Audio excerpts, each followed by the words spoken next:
I have a question, and I think I can answer it in this video regarding Roman Reigns, because Roman Reigns, he's been hyped as the greatest of all time. But is he? In this video, we're going to break it down because Roman Reigns, as the undisputed WWE Universal Champion, has done something remarkable.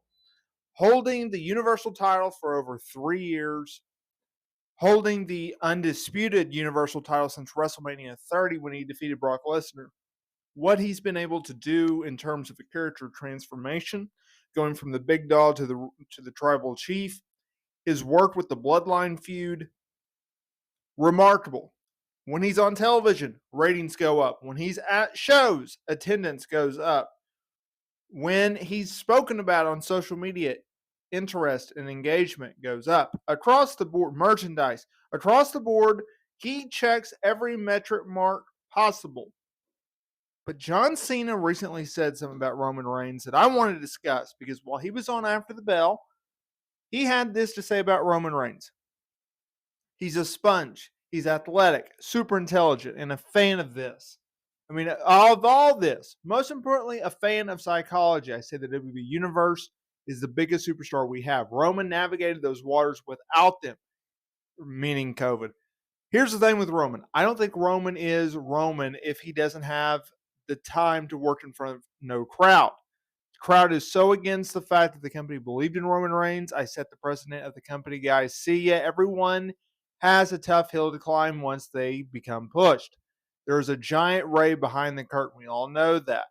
We have to be careful how this happens because we don't want this to happen. That's absolutely happened with Roman. When it came to the crowd and they weren't there, you were able to take more chances. That Roman could be himself. There wasn't anyone like him that sucked, that didn't work because you didn't have that instant feedback. Night after night, it becomes extremely nuanced, soft-spoken character that is not the welcome to SmackDown that they're used to. As soon as they bring people back in, he's had such a riveting program that was like, man, I want to see this guy. He's done better than anyone I've ever seen. He's the greatest of all time, in my opinion. He continued by saying, me watching it, it was very difficult for some performers to work that crowd. I definitely would have been that person. Roman leaned into everything they gave him and really made it cinematic and nuanced and incredible. He gave the viewer something to pay attention to without the energy of the audience. I don't have that tool. I don't know how I would have been able to do that because I've never done that. End quote. Is he the greatest of all time? No. No. Roman Reigns is not the greatest of all time. John Cena is not the greatest of all time. Steve Austin, The Rock are not the greatest of all time. In my opinion, if you're really going to navigate it down to who is the greatest of all time, there's two names that come to mind. One name, Ric Flair.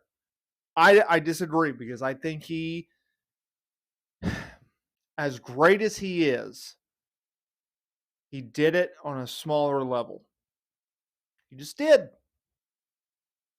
WCW, Jim Crockett Promotions, he did it on a smaller level. In my opinion, if we're talking about the greatest of all time, from success to changing the business to longevity to every business metric you can list, it's Hulk Hogan.